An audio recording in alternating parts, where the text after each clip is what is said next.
After the inauguration in 1993, the Clintons fired the White House Travel Office employees, allowing their wealthy Hollywood friends to take over the lucrative travel business. This led to investigations by the FBI, DOJ, GAO, Oversight Committee, and the Whitewater Independent Counsel.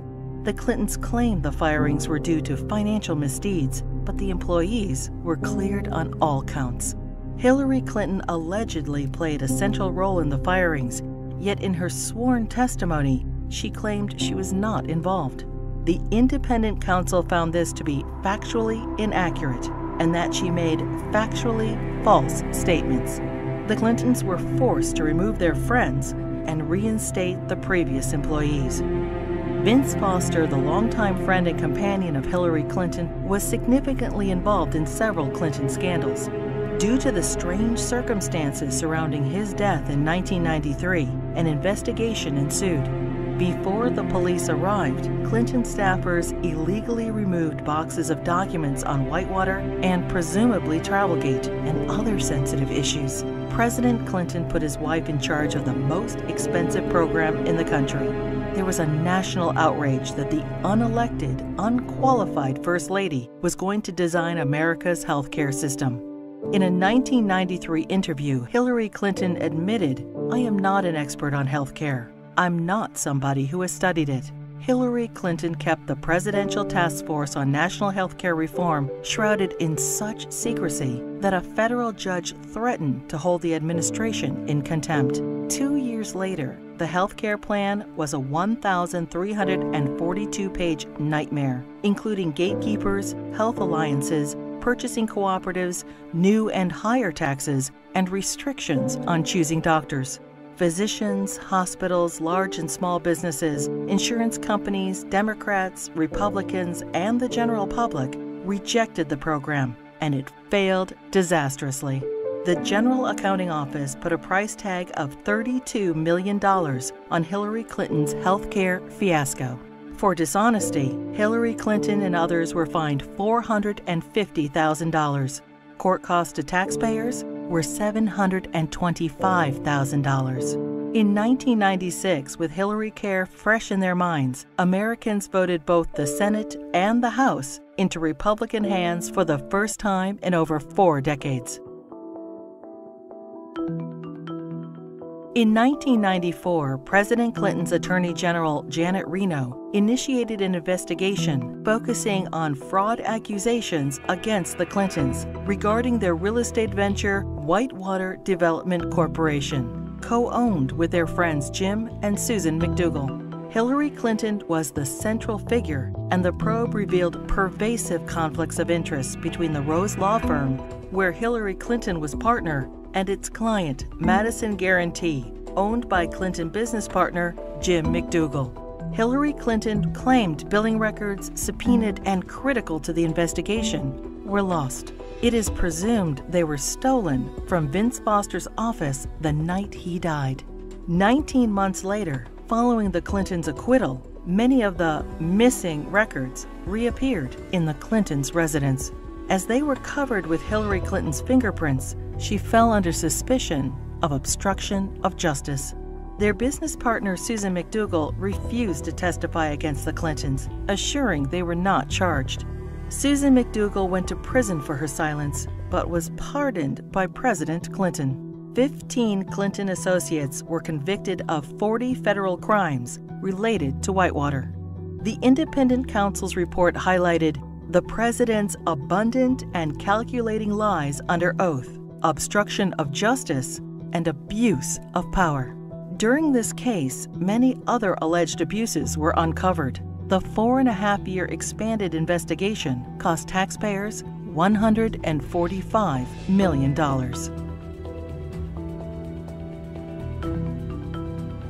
Hillary Clinton's trades in cattle futures raised suspicions of improprieties, as her very first trade of $5,000 quickly turned into over $490,000. She refused to release her tax returns for the years in question. Hillary Clinton insisted that she made all the investment decisions herself, The investigation proved her trades were actually placed by her friend James Blair through the brokerage firm Refco. James Blair was outside counsel for Tyson Foods, the largest employer in Arkansas, which is state-regulated.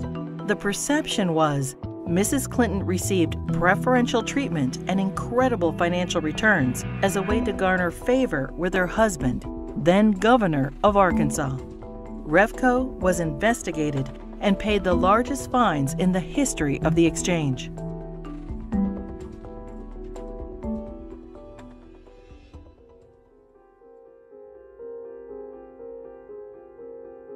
The Clinton administration improperly requested and received FBI background reports on 900 Republican officials. Hillary Clinton allegedly initiated the request to add data to her enemies list, leading to 3 separate investigations in 1996. In testimony, the White House Personnel Security Director refused to name Hillary Clinton as the source of the request, and he was forced to resign. Hillary Clinton claimed she was guiltless and was called a congenital liar in the New York Times. The fund was established so individuals or companies hoping to garner favor with the president could help pay the Clintons' endless legal bills. In 1996, the Justice Department investigated campaign fundraising abuses and cover-ups by the Clintons in connection with an effort by China to influence administration policies. In violation of U.S. law, agents for the Chinese government and military funneled millions into President Clinton's re-election campaign, the Clinton Legal Defense Fund, and the DNC. The DOJ's report stated, "A pattern of events suggests a level of knowledge within the White House, including the President's and First Lady's offices, concerning the injection of foreign funds into the re-election effort." The Clintons were accused of using the IRS to harass their enemies, including Republican politicians, the White House Travel Office, the NRA, Judicial Watch, the Heritage Foundation, and other conservative organizations. A senior IRS official admitted that Clinton opponents were singled out for tax audits. Also audited were Bill Clinton's female accusers, including Jennifer Flowers, Paula Jones, Juanita Broderick, and Elizabeth Ward Grayson.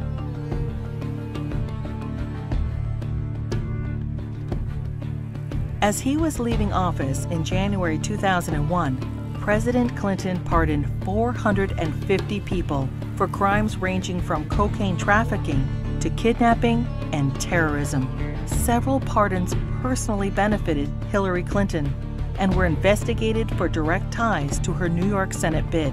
Mark Rich, a billionaire fugitive, owed the government over $160 million and was charged with tax evasion, wire fraud, racketeering, and trading with Iran. Rich's ex-wife, Denise Rich, a close friend of the Clintons, donated over $600,000 to the Clinton Presidential Library just prior to the pardon. Mrs. Rich also gave $14,000 to the Clinton Legal Defense Fund and $135,000 to Hillary Clinton's Senate campaign. The New Square Four were elders of a Republican voting Hasidic community convicted of defrauding the government of millions of dollars. Candidate Clinton met with their grand rabbi. Hillary Clinton received their votes, and the New Square Four received their pardons. Hillary Clinton claimed, "I did not play any role whatsoever in the pardons." Hillary Clinton's brother, lawyer Hugh Rodham, charged high fees to use his family influence to obtain presidential pardons. Carlos Vignali, a Los Angeles drug lord, paid Rodham over $500,000, and his sentence for cocaine trafficking was commuted. Almond Braswell, a scam artist, paid Rodham over $250,000 and was pardoned for defrauding senior citizens of millions of dollars. Fighting for Puerto Rican independence, the FALN exploded 138 bombs in New York City, Chicago, and Puerto Rico. During a 10-year reign of terror, 13 innocent people were killed and over 80 were maimed. New York City Councilman Jose Rivera met with Hillary Clinton proposing pardons for FALN members in return for Puerto Rican support in her Senate race. 2 days later, President Clinton pardoned 16 FALN terrorists. These pardons were condemned by Democrats and Republicans, the House and Senate, the FBI, the U.S. Attorney, the Federal Bureau of Prisons, and the Fraternal Order of Police. Another probe into Clinton wrongdoing ensued. When Congress requested additional information, President Clinton claimed executive privilege, preventing anyone involved with the pardons from testifying. Hillary Clinton claimed no involvement in or prior knowledge of the decision. Former Democratic President Jimmy Carter called these shameless pardons disgraceful.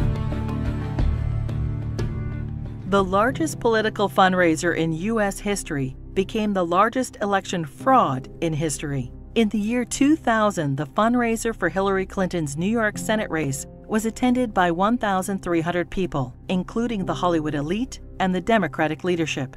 In violation of federal election statutes, an individual, Peter Paul, financed the entire event. Peter Paul was also a convicted cocaine trafficker. In violation, Hillary Clinton was involved with the solicitation of funds and the coordination of the gala. In violation, Hillary Clinton requested in writing an additional $150,000 from Peter Paul in untraceable securities. The Clinton campaign's filings with the Federal Elections Committee stated the event only cost $500,000. The actual price tag was $1.5 million. Senator Clinton was fined over $50,000 for purposely underreporting the cost of the event. In another campaign finance fraud, Hillary Clinton ignored FBI warnings and accepted over $900,000 from scam artist and felon Norman Sue. Hillary Clinton's Senate tenure was undistinguished. In 7 years, she introduced only 3 minor bills which became law, including the naming of a post office. She helped secure millions in federal assistance for a New York developer. Ethics questions arose when the businessman donated over $120,000 to the Clinton Foundation. Senator Clinton did not support English as the official language of the United States government, and she enthusiastically voted for the Iraq War resolution. Hillary Clinton ignored Senate rules and reporting requirements for the hiring of staff and non-paid fellows, breaking the Senate Code of Official Conduct and hiding multiple conflicts of interest. She was investigated by the Senate Select Committee on Ethics.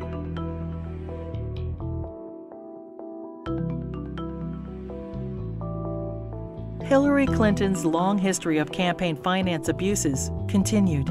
Jeffrey Thompson and other fundraising bundlers for her failed 2008 presidential campaign pled guilty to conspiracy and campaign finance law violations.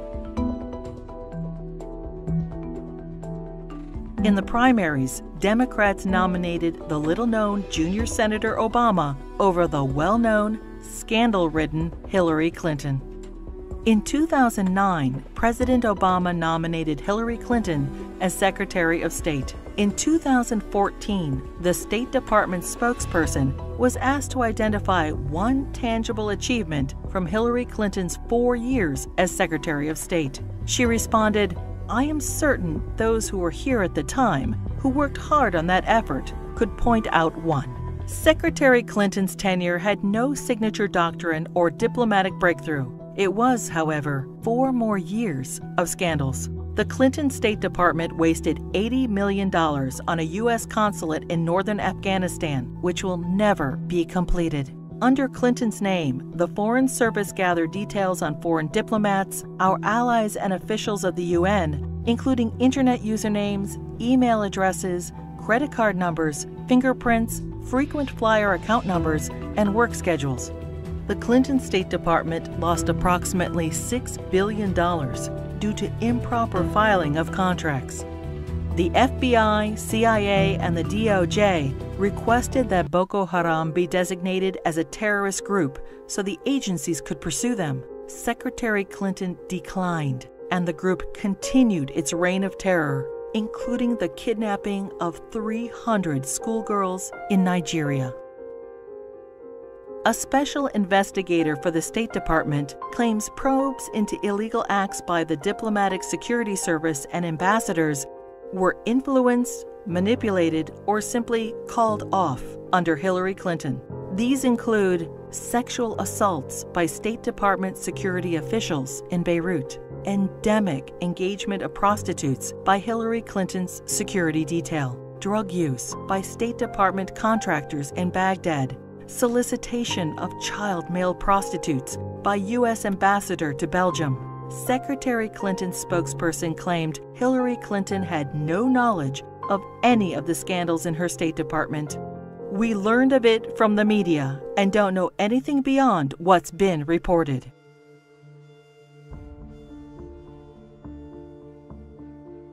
The United States mission in Benghazi, Libya, was attacked on September 11, 2012.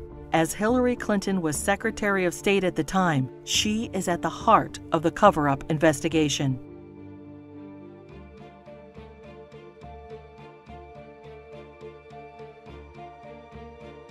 When she finally testified to Congress 4 months after the attack, she famously stated, "The fact is we had 4 dead Americans. Was it because of a protest? Or was it because guys out for a walk one night who decided they'd go kill some Americans? What difference at this point does it make?"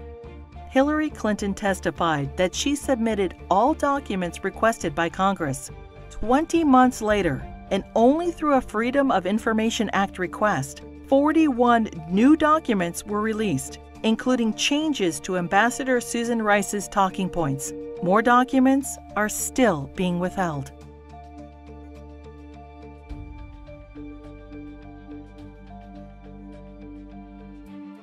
The Presidential Records Act allows restricted access to documents for 12 years after leaving office. Now, 14 years later, the Clintons are still withholding thousands of records from the public. Over 300 Freedom of Information Act requests have been ignored, suggesting more damaging revelations about the Clintons. It is difficult to separate the Clintons' personal and political financial ventures from those of the Clinton Foundation.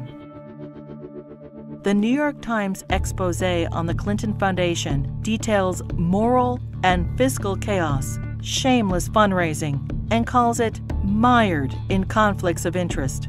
Run by old Clinton friends, it has been grossly mismanaged and, despite enormous donations, ran multi-million-dollar deficits. Already rife with conflicts of interest, the foundation's offices are now shared by the Hillary Clinton presidential campaign. Americans can give $2,300 to presidential candidates, but there are no limits on donations to foundations. Hillary Clinton cannot legally accept campaign donations from foreigners, but no restrictions apply to foundations. Secretary of State Clinton traveled to Moscow and pressed the Russian government to purchase planes from Boeing. 2 months later, contract in hand, Boeing donated $900,000 to the Clinton Foundation. The foundation's support from foreign interests hoping to influence U.S. policy is of grave concern. Foreign donations to the foundation increased by 70% when Hillary Clinton ran for president in 2008.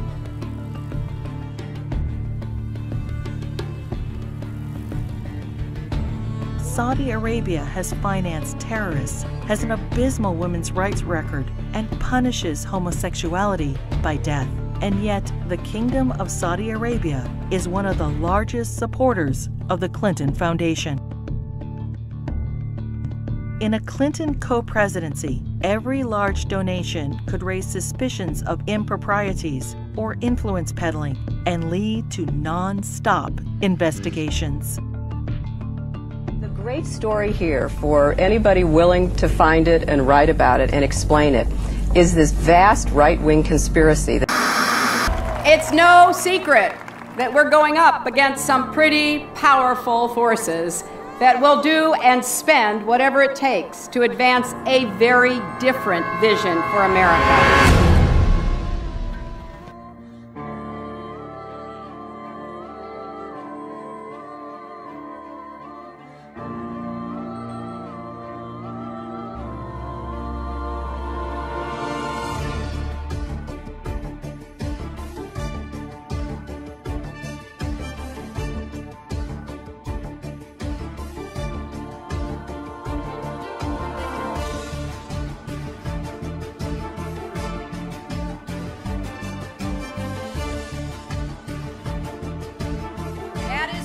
why I am running for President of the United States. The people want to know Hillary. The Hillary that I knew back here in Arkansas.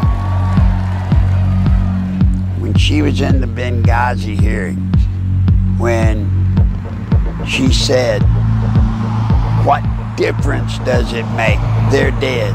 What difference at this point does it make? That's the Hillary I know.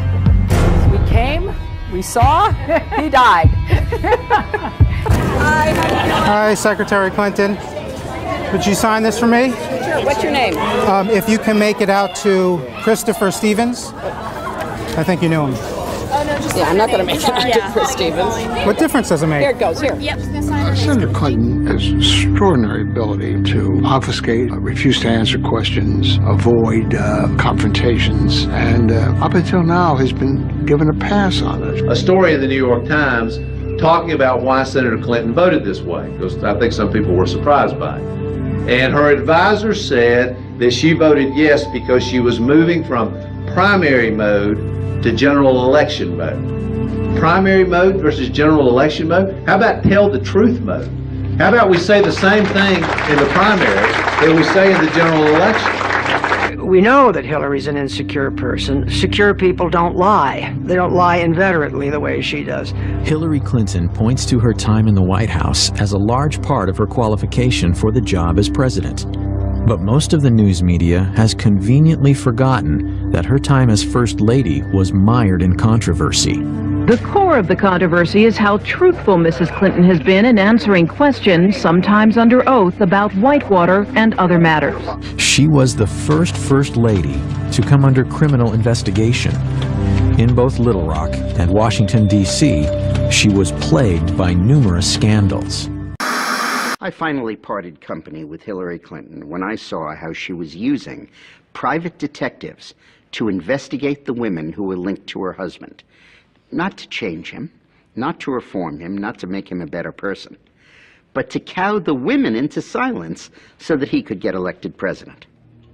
I do not want that woman controlling the IRS or the DEA or the NSA or the FBI or the CIA. Not in a democracy, I don't. One thing about Hillary, Bill was just a good timing guy. But Hillary, she's an animal. Hillary is the one that I promise you, she pulls the strings. She pulled them in Arkansas. She pulled them in the White House when she was there as the First Lady. And my God, if she gets to be president. Take a deep breath and relax and just, sit back, because here they come again. We're going to have to just ride through this as we have so many of these other false accusations.